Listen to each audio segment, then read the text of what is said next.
The Empowerment Zone has reached a milestone. Today we have published our 100th episode. Thank you to all of my listeners and guests for your support. It is because of you that the Empowerment Zone has been so successful.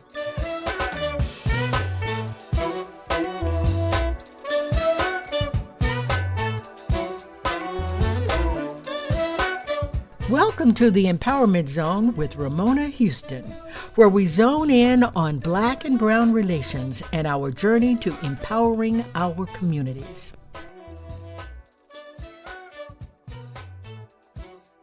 Let's evaluate the facts.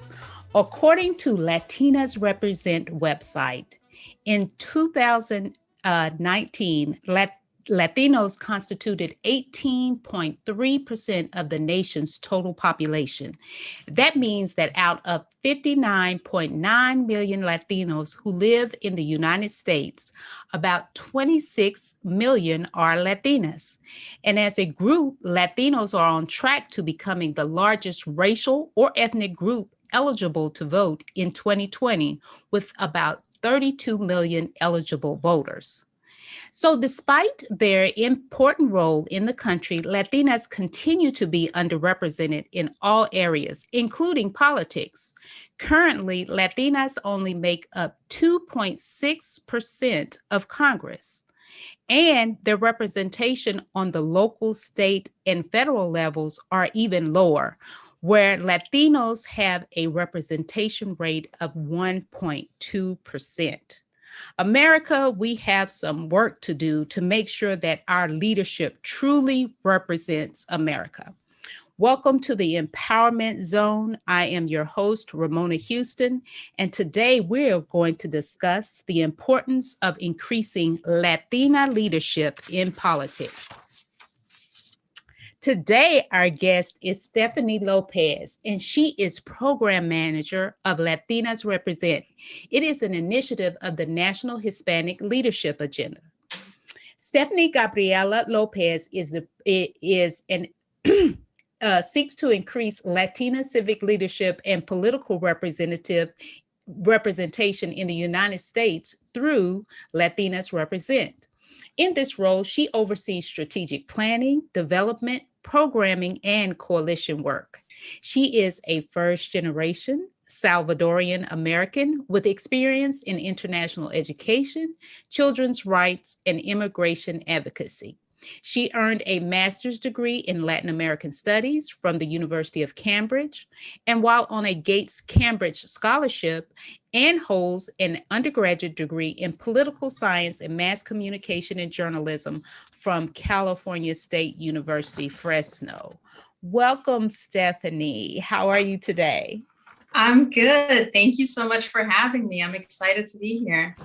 I'm so happy to have you, and I can't wait to discuss this topic on getting more Latinas in elective office on all levels of government.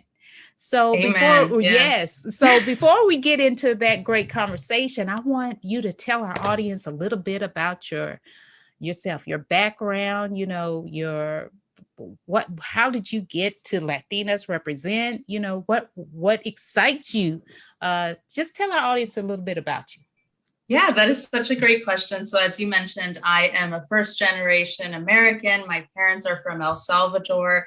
They came to this country escaping the war that was going on in the 80s, 70s, and 80s. And I am very passionate about seeing more people like myself in spaces where decisions are being made, whether that is in government or even when we're talking about, the sciences, academia, et cetera. And I was very lucky to get a scholarship to study abroad, had amazing experiences there. I also worked in Ecuador as an English professor. And saw so many students, we would discuss issues about sexism and racism and all of these things that were really affecting our students in Ecuador, and seeing that the struggle was international, right? I think that was incredible for my upbringing, being able to see what was going on in the world. And then I came back to the United States, did some work in immigration advocacy, specifically with children. I worked on a family separation team, really trying to reunite families that were separated under Trump's administration. And then I realized, as much as the work that we were doing in that space, and I love all the attorneys that I worked with and all the families and children that I met, I really felt that we needed more representation at the government level to prevent such harsh policies from being implemented. Instead of us, having to hold up this broken dam and like pick up the pieces and have water falling all over us, I was like, wait, why don't we build another barrier to preventing these harsh policies from even coming into play and from affecting so many lives? And that's what brought me to Latinas Represent. Someone told me, hey, we've been talking about these issues. This organization is hiring. Why don't you take a look at it? And I've been here since 2019. Wow, what an incredible story. So tell us a little bit about Latinas Represent. What are they focused on? How are they executing the work of getting more Latinas in elective office? Just tell us about the organization. Yeah, so as you mentioned, Latinas Represent is an initiative of the National Hispanic Leadership Agenda, which is a coalition of about 40 national leading Latino organizations that focus on a variety of issues. We have the National Hispanic Media Coalition, Green Latinos, MALDEF, all of these incredible organizations that are coming together to really push forward Latino priority issues when it comes to government. And in 2014, they saw a greater need for Latina, so women's representation, Latina women's representation in government, and they created Latinas Represent as an initiative. And our focus is threefold, right? So we want to make sure that we are getting people informed so that they know the facts, all of those that you just stated. People can find those on our website. We also want to inspire people because we know that as Latinas, as women of color, it's difficult to imagine that you can be something if you don't already see an example of that.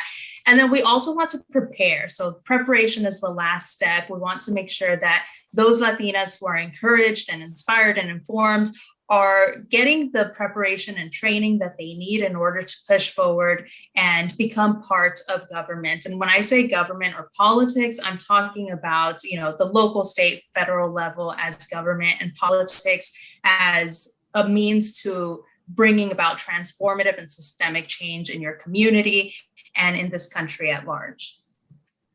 Yes, and when you talk about, I do want to go back and educate our audience on the National Hispanic Leadership Agenda, because it's important that we really uphold that organization, because it's so impactful in that it brings together so many Latino organizations together to really work collectively and make collective action in terms of looking at issues. This umbrella organization, like she said, like Stephanie said, of about 40 national Latino organizations, and to see that they see the importance of creating an initiative specifically focused on Latinas in increasing the numbers of Latinas in elective office is so important. So we want to give props to the National Hispanic Leadership Agenda for the work that they do. Thank you so much for expanding on Latinas Represent and their three initiatives of keeping people informed, keeping them inspired, and even preparing women for elective office. And let me kind of change that idea. It's not just elected office, because we do have a lot of offices and leadership positions that are held that are appointed as well. And so we have 4 levels of government. We have city, county, state, and federal. And we need to make sure that Latinas are represented on all levels of government, and that they have the opportunities. But as Stephanie stated, it's hard for Latinas to even consider thinking that they can be in office when they don't see themselves, right? So yes. how are you inspiring women to say, hey, you can be this, when, you might not see any Latinas in your community that have held elective office? How do you give them the inspiration and the motivation to say, yes, you can do it, and help them to prepare? Yeah, I love that you pointed out appointments, because those are so important. There are local boards, local commissions, state appointments, federal appointments. So thank you so much for pointing those out as well. And in terms of inspiring women, well, we feel like it's so important to tell people's stories, right? I feel like as Latinos and in a lot of different marginalized groups, we are big storytellers. And so part of this is connecting with Latinas who are willing and able to share their stories of how they got into politics. And those are available on our website so that people can see examples of like, hey, this person did it. And they're of a similar background as me. They might be Afro-Latina, or they might be from, Colombia or Cuba, whatever it may be, just being able to pinpoint some of those stories and also say, you don't need to get a political science degree in order to then be involved in politics. We have so many people that, are in the sciences, that are in health. And those are so important because you're bringing your unique experiences. And as we see with, the COVID-19 pandemic, we need people who are informed about public health issues in order to be making policies that are affecting everybody else, right? I'm not a public health person, so I shouldn't be making those decisions for everyone. So we're really working to inspire people in that way, and also to hold panels, discussions where we're talking about how did people get involved in the first place. Everyone has their own journey that they go on, right? And in addition to that, on our Instagram, we have IG Lives with people that either run organizations or that are involved in politics, but all of them focused on Latinas and making sure that they're hearing stories that are inspiring to them. So when you go across the nation, where are y'all based out of, by the way? So our office is technically in Washington, D.C. I'm currently based out of California. The pandemic just kind of shifted everyone around a little bit. So but we work across the nation. So we are really trying to make sure that we're connecting with local communities, that we are connecting with people across the country who want to run for office and they want to be trained and inspired by us. So how are you getting young women or women of any age for that matter, how are you getting them involved? Like, what initiatives are you doing to go into local communities? How are you attracting people to Latinas Represent? Are you doing a tour, or do you just have virtual events? I mean, I know things are a little bit different considering the pandemic, but how do people find out about you and discover that they have the potential to be representatives of their communities? So I think, with the pandemic, as you mentioned, 2020, I think, was the virtual year, right? Everything happened virtually, and we held virtual events to bring together our community. Social media plays a very big role in the people that we're able to reach. We are active on Facebook, Twitter, and Instagram, really being able to share stories, to share facts. There are sometimes people don't know that we've only had one Latina senator in US history, and she was elected in 2017, right? Say her name, say her name, say her name. Catherine Cortez Masto from Nevada. Thank you. So, it's important things like that when we post that stuff on social media, we have Latinas sending us messages and being like, whoa, I didn't know that. Like, I want to be the next senator, or like, how do I get involved? And then we try to connect them with their local communities. And to your point, one way that we're doing that is we are also part of the Reflect Us Coalition, which is a national coalition of leading women's representation organizations that are also focused on the national level. And they have one specific project that is in the Dallas area. And we work very closely with them to provide trainings, to connect with their community of alums. We all of us in the representation space that are part of Reflect Us, we know that we all have the same goal of trying to reach gender parity and to increase the number of women of color as well. We want to make sure we have a healthy and thriving democracy. And in order for it to be healthy, it needs to be representative of the people. And I'm not just saying, it's just race, it's also class, it's gender, it's so many things, because it doesn't really help for us to have a rainbow of representatives if they're all from the same class. If they're all incredibly wealthy, they're not going to serve the interests of the working class. Like, that's the that we need to be really upfront about. And so I think that that's so important for us to work towards parity and to have all of these considerations in mind as well. So once they are identified, what type of trainings do you have in order to prepare them to run for office or to even raise their hand, if you will, to be considered for appointed positions? Yeah, so one of the really exciting trainings we had last year was an appointments training where we really demystified that process, because when people hear about appointments, they're like, oh, do I just, fill out a form and then am I considered, or what does that even look like, especially at the federal level? So we had Latinas who had served in the Bush administration as well as the Obama administration talk about what that process was like for them, how it differs depending on what level of appointment you're getting at the federal level, and really breaking it down. We worked in conjunction with the Congressional Hispanic Caucus to make sure that Latinas were inspired after they went to our virtual event, that they filled out their information at the Congressional Hispanic Caucus's resume bank.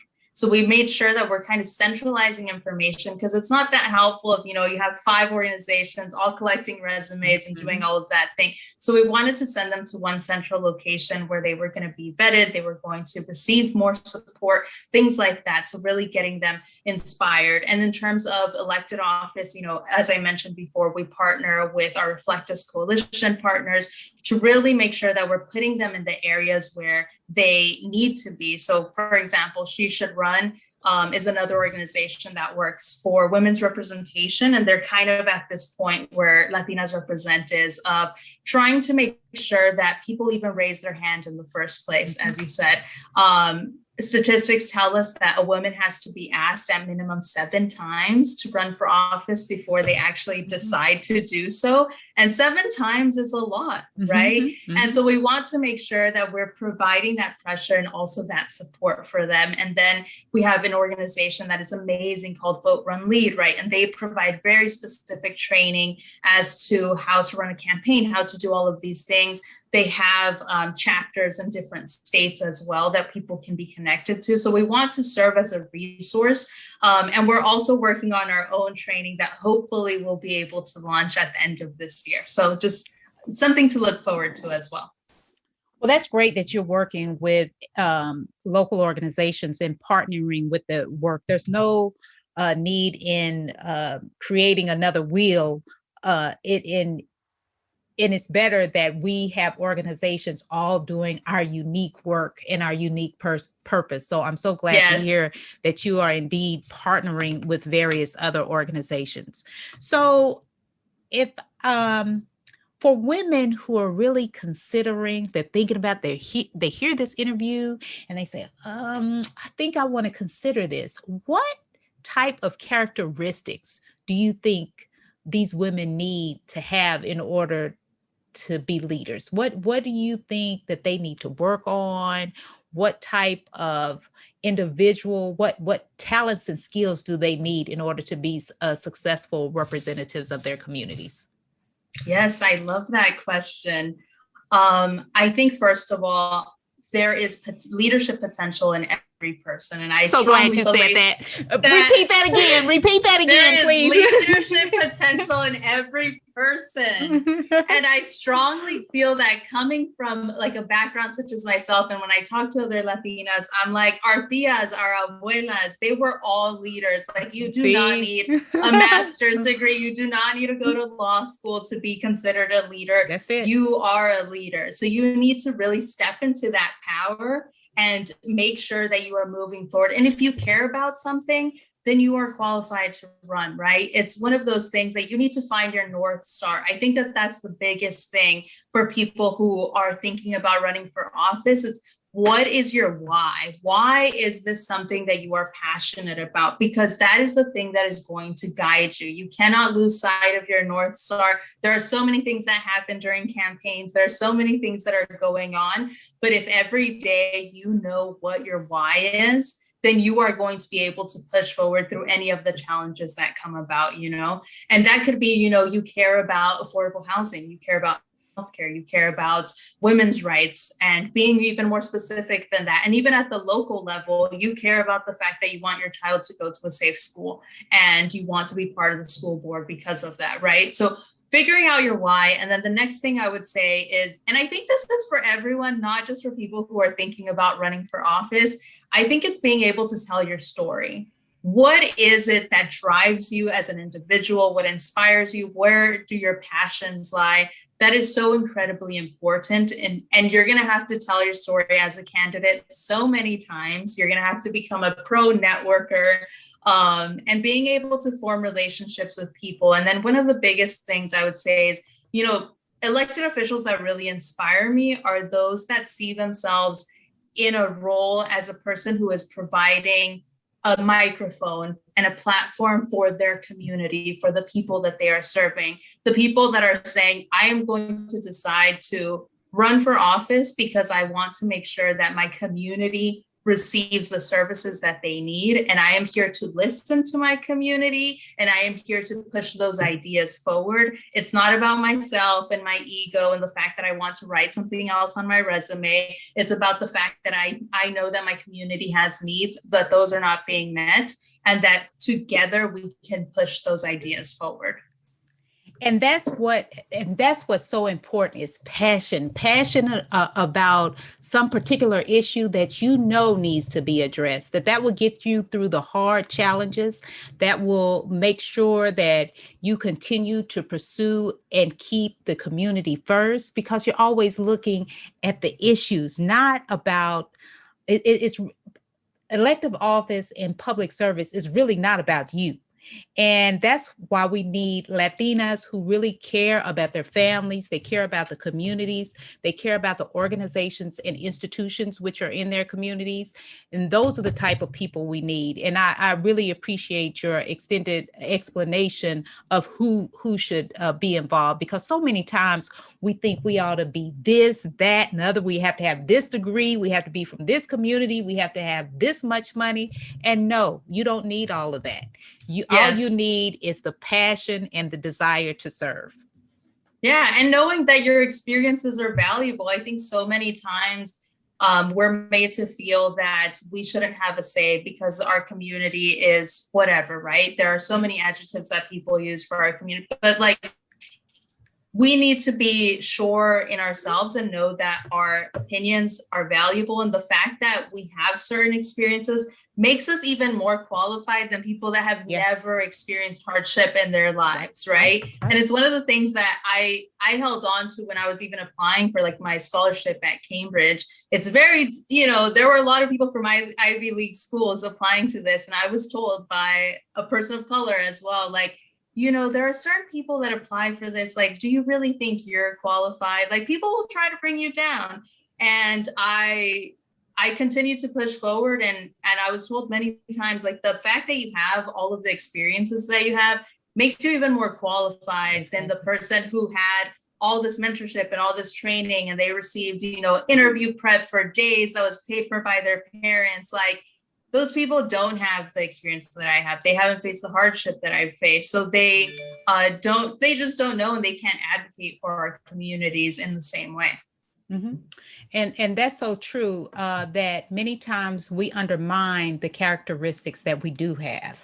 We think that our experiences are less than or less important than the experiences that other people have. We have this, what we call imposter syndrome, where I'm not worthy, or I'm not good enough yet.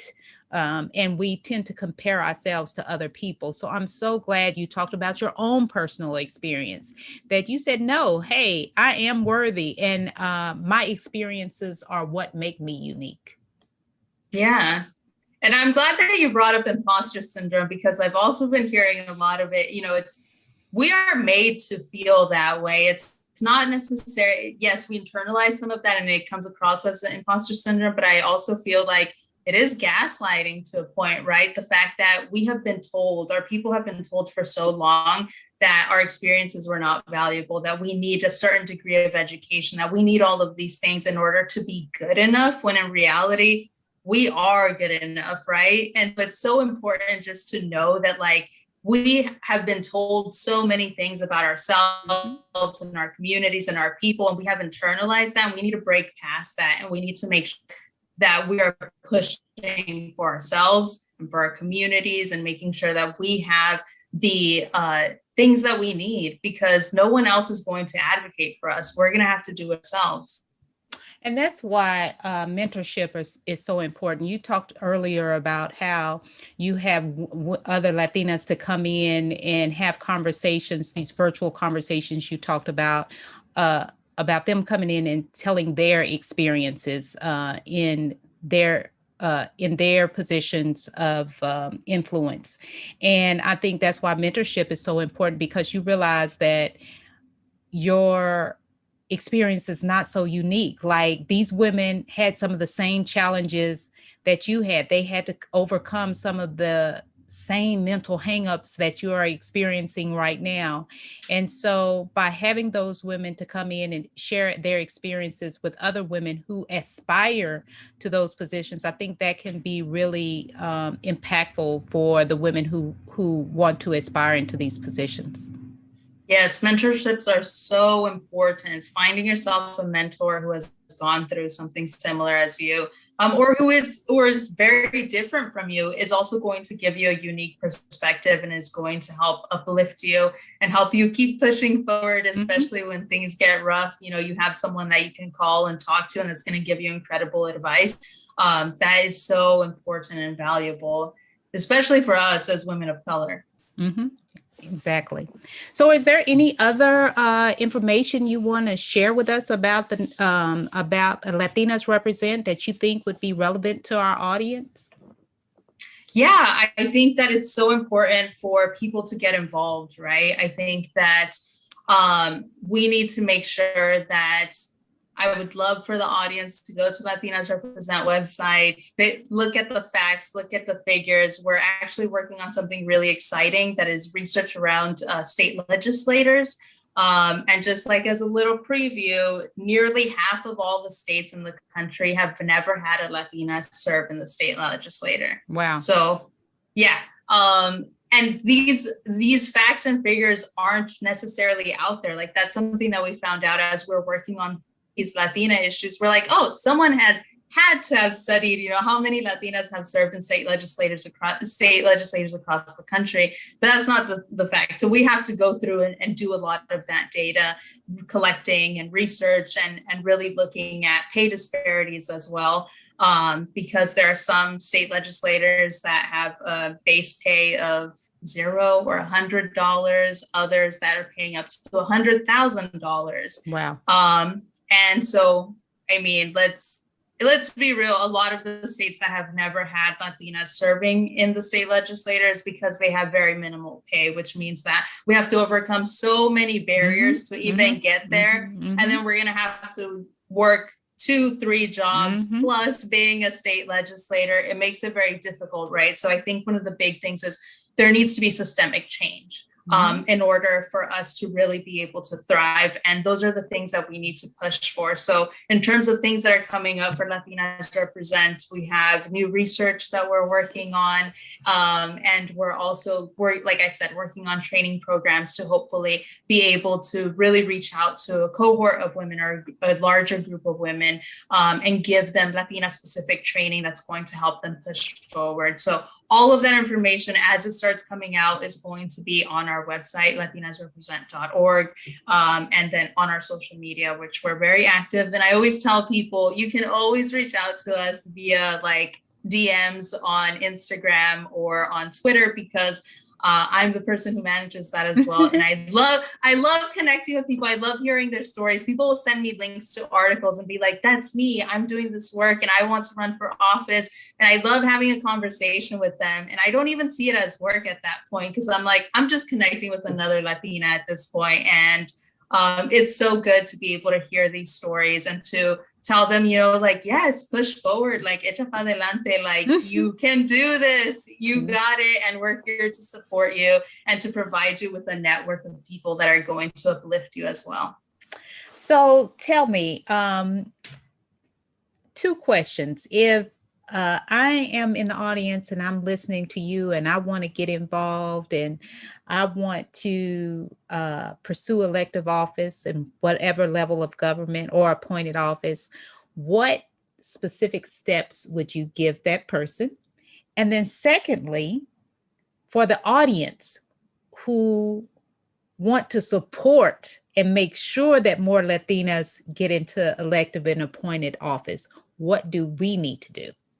Okay, so for the first one, the person who's sitting here being like, "Ooh, I think I can run for office now," I would say, think about what office you want to run for. And also, there are a ton of like obscure offices at the local level that you may not have even heard of. So make sure you do your research and look at like what offices are even available at the local level, if that's what you're thinking of, at the state, federal. We know federal, but think about that first. And then, as I mentioned before, choose your why, and then look at filing dates. So it's so important to make sure that you file on time, that you understand the way that voting works in your state. You know, there are states that, New York, for example, is transitioning to ranked choice voting for this election. And that it takes people becoming educated on what ranked choice voting even is. There are places that have been doing it for a long time. People are more used to it there. So figure out how voting works in your area and find a core group of supporters. Mm-hmm. And again, you can message us on, Latinas Represent on Instagram or Twitter, whatever is best, Facebook. And we will help you find your community, your network. But it's so important to have people by your side that are going to be able to provide you that personal support that you need, mm-hmm. that know you. And I know that there are a lot of us that come from backgrounds where our families migrated because of war or because of other political reasons. And sometimes, I hear a lot of people in the women's representation space say, like, ask your family first, where in reality, there are some families that are opposed to that because they think that it's only going to bring about more hardship for their child. And so it's so important that you do find your core group of supporters, whether that is your family, your friends, your neighbors, whoever it is that is part of your community that you can rely on, because, you are going to have to fundraise and you are going to have to get people to go out there and help you knock on doors and get to know people and put out flyers. So there are so many different things that need to happen that it's important to, start with looking at filing deadlines, the actual office you want to run for, and telling your core group of supporters and letting them know, like, hey, I'm thinking about running for office. Will you support me in this? And by support, you can be as specific, like, will you be my campaign manager? Mm-hmm. Will you be, the person, my treasurer, whatever it is that you think that person is good at, or just even if it is donating to your campaign. And so, of course, reaching out to our organization where we love to help connect you with, resources as well. And then for the person who's sitting here and is like, well, I want to support and I don't know how to do that. I think the first thing is make sure that you're registered to vote if you are able to vote and have the privilege to vote, because there are a lot of people in our communities that do not. And I think that it's important to be mindful of that as we have this conversation. The next thing is identify Latina leaders that you look up to and that you think would be incredible in a public service, whether that's elected or appointed offices, and push them, tell them, I think that you would be good at X thing, and be specific with your ask. If you think that they would be incredible in a school board or city council or, the water and board commission, whatever it is, be specific, because as we said, it takes a woman like 7 times of being asked to finally make that jump. And even if they, brush you off the first time and they're like, no, I don't think that that's for me. Be patient, consistent, rally up some more friends of yours, like mutual friends or family members, to also ask that person. And then also pledge your support to them, because it's one thing to say, you should run for office and then ghost on them. And that doesn't make a person feel good, but say, like, you should run for office. And if you do, or when you do, because, you're putting it out there, you're being intentional. When you do, I will be your campaign manager, or I will help you with fundraising. I will do whatever, I will help you gain signatures so you can be on the ballot. just that show of support is already telling that person that you're a person that they could come to and rely on when they decide to make that jump. And it might be, you know, that they don't run this year, but they run in the next 3-4 years, but you planted that seed and that was so helpful. And if there are Latinas that are running in your district, in your area, or that are leaders in your area, I would say continue to support them, make sure that they align with your values, with your mission, and that you support them, whether that is donating to their campaigns or seeing if they need support in their offices. Sometimes people are looking for new staffers, or even just like telling other people about that candidate and why they matter to you.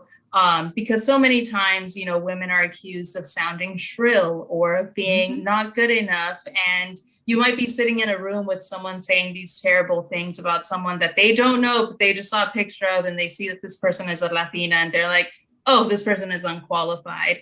I think those are moments where you have to step in as an ally, right? And say like, why do you think that? And have them expand on their ideas and then come back and say, well, that's not true. And, you know, explain why you think that that person is a good leader. And I think that that's so important just for women as a whole, because women have to meet different standards than men when they're running for office. So being a supporter, you can be a supporter in so many ways. And just reaching out to people that are running for office or that are seeking appointments, serving as references, especially if you have a position of power that you could assist in. So there are so many ways that you can support. So you hear that, audience. Even if you don't plan to run, there's so many ways that you can support Latina in running for office. You can help identify them. You can help encourage them. You can give them money. You can ask them your time, your time, everything. All these ways you can support and advocate for more Latinas getting in elective and appointed office. So those are great recommendations. So if anyone wants to get in touch with you or Latinas Represent, how would they find you? Yeah, I think the best way, as I mentioned, is getting on social media, Facebook, Instagram, Twitter. You could send private messages. I will answer them. You can also email me at slopez, SLOPEZ, at nationalhispanicleadership.org. That is also another way to reach me via work. If you have an organization or you are a person that is running for office and you need advice or you want to connect with me, I'm always happy to have those conversations. So yeah, please reach out. Yes, Stephanie Lopez of Latinas Represent is an initiative of the National Hispanic Leadership Agenda. Thank you so much for joining us.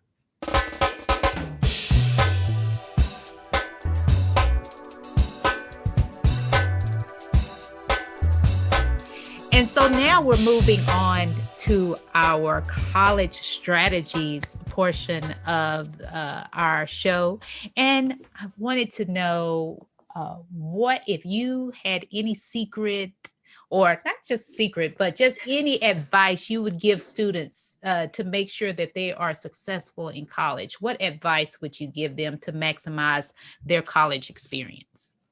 Oh, I love this topic. So thank you for asking me. I would say that based off of my own experience, I think, when we're first applying to college, we might dream that we want to go to Stanford or Harvard, whatever school it may be. And that's great. And if you get into those schools, more power to you.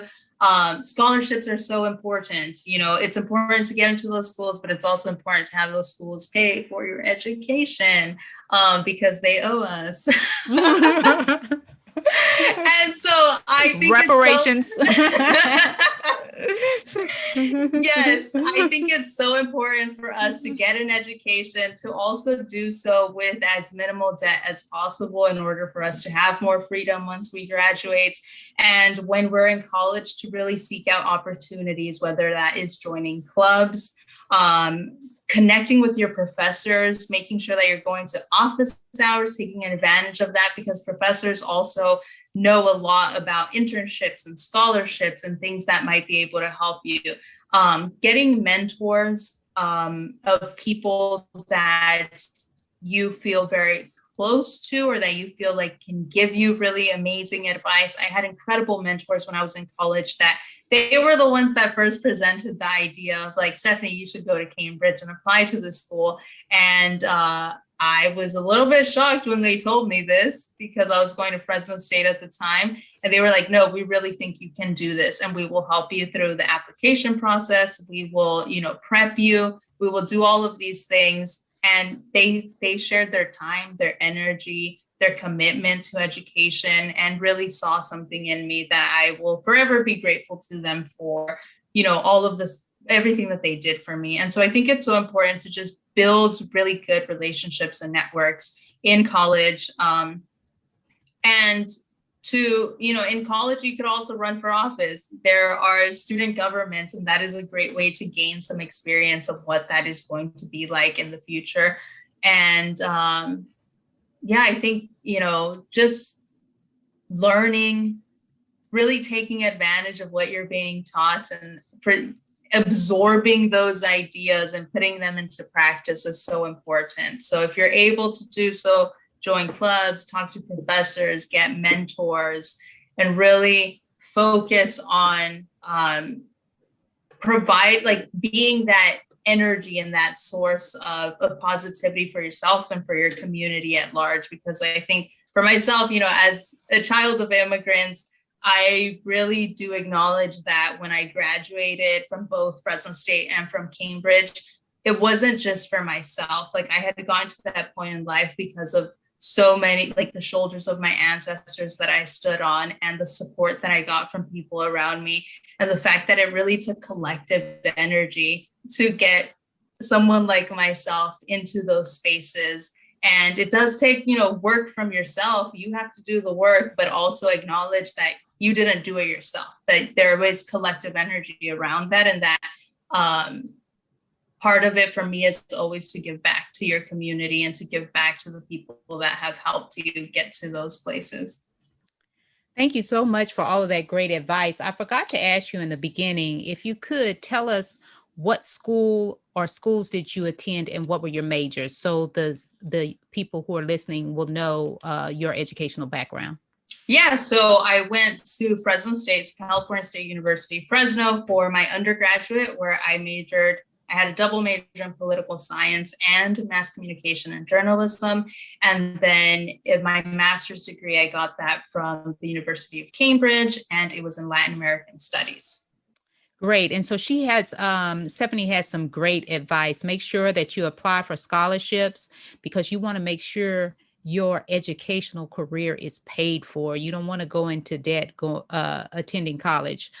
Make sure you connect with your professors because your professors are your first line for opportunities. They know about all the opportunities first. So yes. make sure you build relationships with your professors and go see them during office hours, as Stephanie stated. Identify mentors both on and off campus because they're going to be your support network in making sure that you have all types of opportunities. And that goes into her next piece of advice: build relationships and networks. For those of you who are interested in politics and leadership and service, make sure you run for office on campus. The Student Government Association has all types of opportunities. I was SGA president on my campus. So make sure you run for student government. Absorb and apply all of the knowledge you gain. And of course, make sure that you stay in it for the end game because it's your family and community who made this opportunity possible. So make sure you cross the finish line and acknowledge them and all the energy that they created in order to provide this opportunity for you. Thank you so much, Stephanie. We loved talking with you today, and you're always welcome to come back. Feel free to come back anytime. I loved being here. Thank you so much for talking to me. It was a pleasure. So I loved it. I hope that people are able to learn something and take something away from this conversation. Thank you. A special thank you to the incredible team of the Empowerment Zone. Terry Ann Gully, theme song, NADWorks, digital support, and of course, our featured guest. During the month of July, we will be taking our summer vacation. But don't worry, we'll be back in August. All of our episodes are still available on all podcast platforms and on RamonaHouston.com. As we prepare for our next season, please let me know of any topics you would like me to explore. Also, let me know if you would like to be a guest or if you would like to recommend guests for our show. Contact me at RamonaHouston.com.